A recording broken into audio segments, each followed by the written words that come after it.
Baik, kita mulai materi hari ini dengan bacaan Bismillahirrahmanirrahim. Kita akan melanjutkan materi kemarin tentang pemikiran ulama Nusantara dalam ilmu kalam.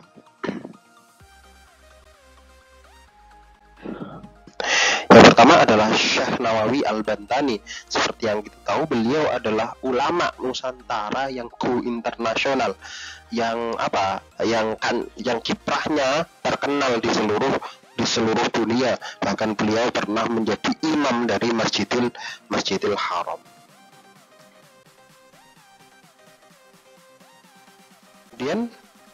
Kemudian siapakah Syekh Nawawi Al-Bantani? Beliau bernama lengkap Abdul Mu'ti Muhammad Nawawi bin Umar Al-Arabi. Beliau lahir pada 1230 Hijriah atau 1815 Masehi di Kampung Tanaran, Kecamatan Tirtayasa, Kabupaten Serang, Provinsi Banten. Beliau wafat 25 Syawal 1340 Hijriah atau 1897 Masehi di Mekah. Beliau masih keturunan dari Maulana Hasanuddin Banten, putra dari Sunan Gunung Jati Cirebon. Kemudian bagaimana sih riwayat hidup dari Syekh Nawawi?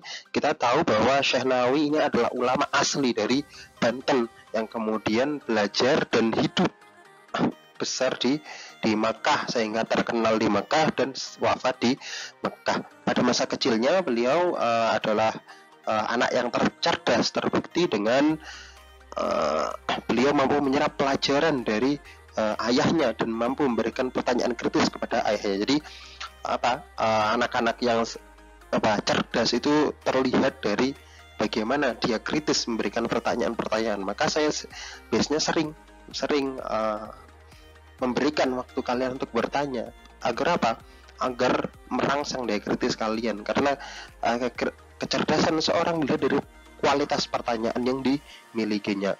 Contoh seperti saya ketika di kuliah nggak terlalu banyak bertanya, ya tahu kecerdasannya hanya sampai mana. Kemudian di umur 8 tahun beliau belajar ke berbagai pondok pesantren di Banten dan Jawa, salah satunya Kiai Haji Sahal Banten, kemudian Kiai Haji Yusuf Purwakarta. Di umur 15 tahun beliau berangkat ke Mekah untuk berhaji sekaligus mencari ilmu.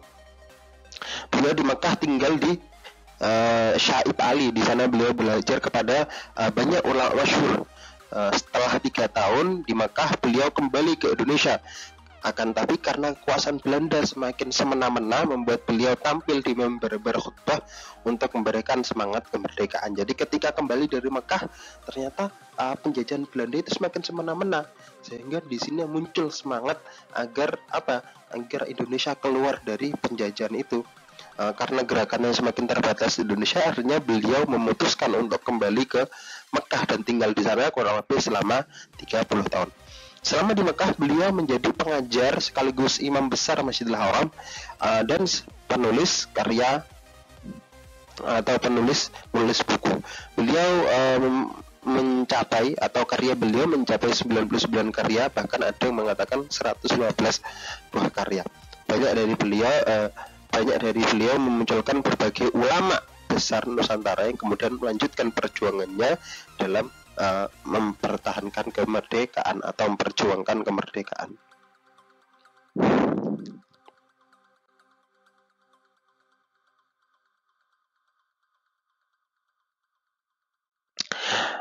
Kemudian bagaimana sih pemikiran kalam Syekh Nawawi? Di sini ada dua, yaitu daur dan tasalsul. Ini teori daur dan tasalsul adalah teori tentang kehudusan Allah atau kekodiman Allah dan kehudusan makhluk. Daur artinya bergantungnya sesuatu atau sesuatu yang lain. Daur dalam hal ini terbagi menjadi dua, yaitu daur soreh dan daur mudmar. Contoh daur soreh adalah manusia bergantung dengan hewan, hewan bergantung dengan manusia. Artinya siklus itu terus berlanjut. Manusia juga membutuhkan hewan untuk memenuhi hidupnya, hewan membutuhkan manusia untuk memenuhi hidupnya juga. Jadi terus bergantung. Ini hanya perumpamaan saja. Contoh A tercipta dari B, B tercipta dari A, itu terus menerus. Jadi artinya ketika suatu yang hudus pasti ada suatu yang menciptakan.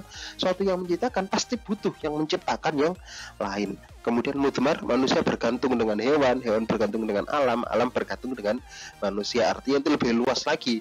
A tercipta dari B, B B, tercipta dari D, dari C, D, sampai Z tercipta dari A lagi ya. Artinya ada siklus terus karena sifatnya kudus. Artinya semua makhluk atau sesuatu yang kudus pasti bergantung pada yang lain, berbeda dengan Allah yang tidak bergantung dengan lain. Yang selanjutnya adalah tasalsul, beruntun, segala sesuatu tanpa ada habisnya. Contoh, A akibat dari B, B akibat dari C, D akibat dari D, D akibat dari E. Begitu seterusnya sampai tidak ada habisnya. Nanti sampai Z bergantung pada A1 bergantung. Jadi ada seterusnya. Ini menunjukkan bahwa A, B, C, D dan seterusnya adalah baru, sehingga perlu ada sebab terjadinya karena sifatnya baru. Maka manusia perlu adanya yang menciptakan ketika sifatnya tidak kodim, maka perlu ada yang menciptakan, begitu seterusnya. Maka sifat baru ini tidak dimiliki oleh Allah karena Allah sebagai pencipta tanpa adanya sebab. Lanjut, Tuanku Muhammad Zainuddin Abdul Majid.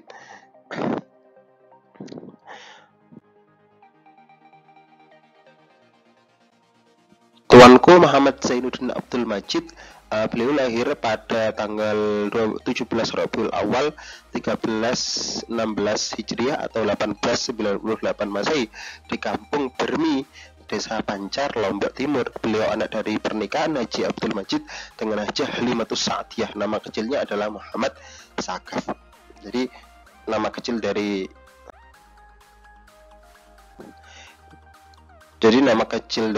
tuanku Muhammad Zainuddin ya Muhammad Sakaf itu. Muhammad Sakaf mendapatkan keilmuan agama dasar dari keluarganya. Kemudian di umur 8 tahun belajar di sekolah rakyat kurang lebih 4 tahun dan belajar kepada ulama Nusantara, di antaranya Tuan Guru Haji Syarifuddin Pancor dan Tuan Guru Haji Abdullah bin Ahmad Daulaji pada tahun 1341 Hijriah atau 1923 Masehi. Beliau berangkat ke Makkah untuk belajar ilmu agama dan diantar oleh kedua orang tuanya. Jadi rata-rata ketika haji juga harus belajar di sana karena perjalanannya lama menggunakan kapal itu tadi. Beliau belajar di Madrasah Sultaniyah. Yang kemarin banyak ulama-ulama dari Nusantara yang belajar di Madrasah Sultaniyah ini. Madrasah yang menghasilkan di NU atau Hadratus Syekh Romo Yai Hasyim Asy'ari dan Kiai Haji Muhammad Dahlan, pendiri Muhammadiyah. Sekembalinya di Indonesia, beliau mendirikan lembaga pendidikan, diantaranya adalah Nahdlatul Wathon Diniyah Islamiyah pada 17 Agustus 1936. Ia juga kemudian mendirikan Nahdlatul Banat Diniyah Islamiyah atau NBDI pada 15 Rabiul Akhir 1362 atau 12 April 1943. Jadi yang terkenal di Lombok tidak NU, yang terkenal yaitu Nahdlatul Wathon dan Nahdlatul Banat.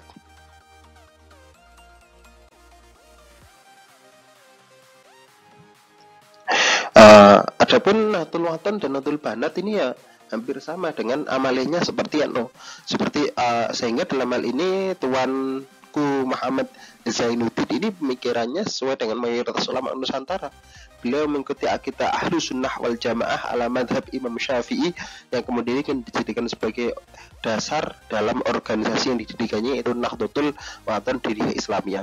Nahdlatul Wathon Diniyah Islamiyah terkenal dengan salawat Nahdlatain dan amaliyah NWDI atau Nahdlatul Wathon Diniyah Islamiyah, dan NBDI Nahdlatul Banat Diniyah Islamiyah adalah salawat Nahdlatain dan Sahih Hizib.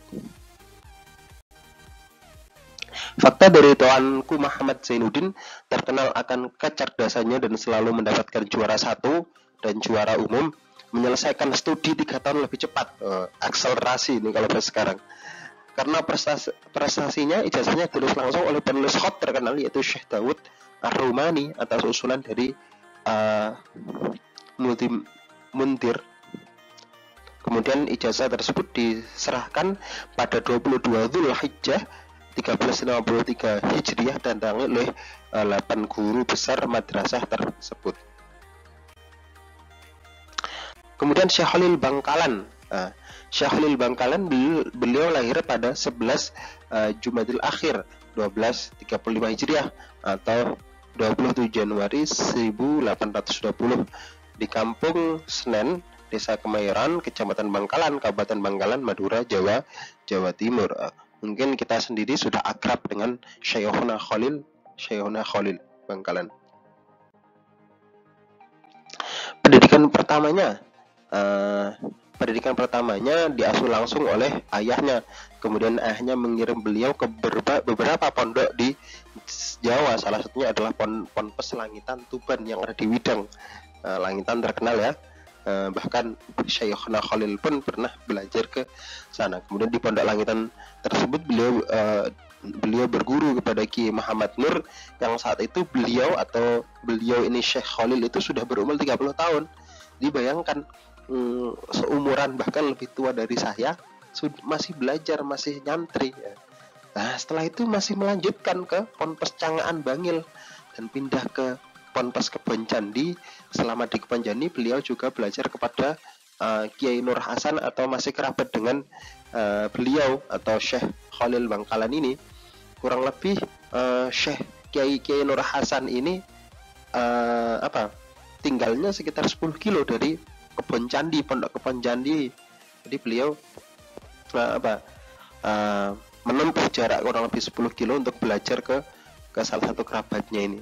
Kemudian beliau juga pernah belajar di Pondok Pesantren Banyuwangi, kemudian melanjutkan ke Mekah.